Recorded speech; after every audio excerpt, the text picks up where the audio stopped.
it's paramount that when you release the ball, it lands at the same position and angle that it comes off of your hands.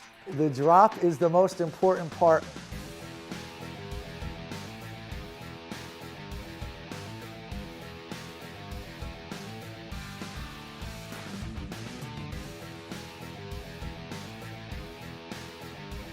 Because if I run at the ball directly, that's going to be one of those deals where you get too jammed up and then you come across the ball, okay? So always run towards your plant foot instead of 60-40, so it's more that mentality, and you should look sort of like you're going to fall on your face. It should be that aggressive.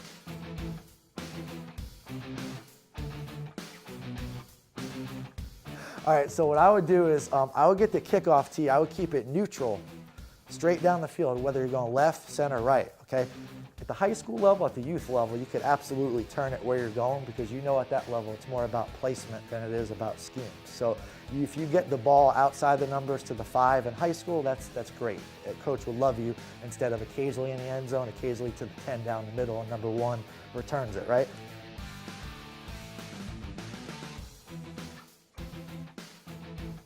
They think, okay, well, I got to learn how to skip, and they just start jumping.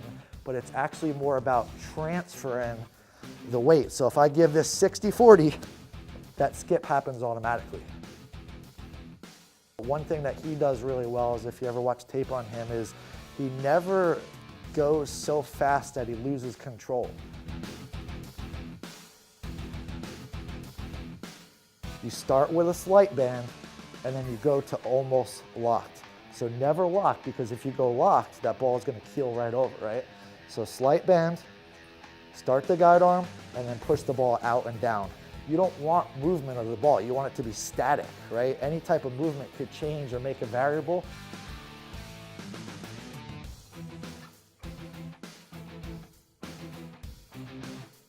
At the moment of impact, you have to transfer some weight from your plant side to your kicking side. I don't know if you guys know this, but the hip flexor as a kicker, it's the most commonly injured muscle. I tore it, Adam Vinatieri tore it, I think Derek Jeter tore his. If you don't work it enough, or if you overwork it, it could also tear.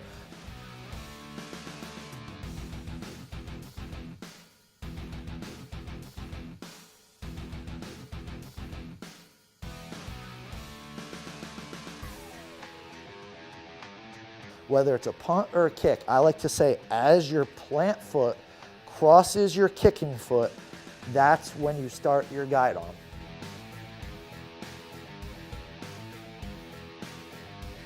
And then you want to get your fingers spread out across the ball, so something like this.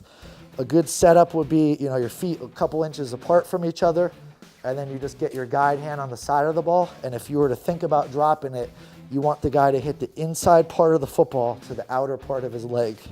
That's sort of what, and this is even a little drill in itself.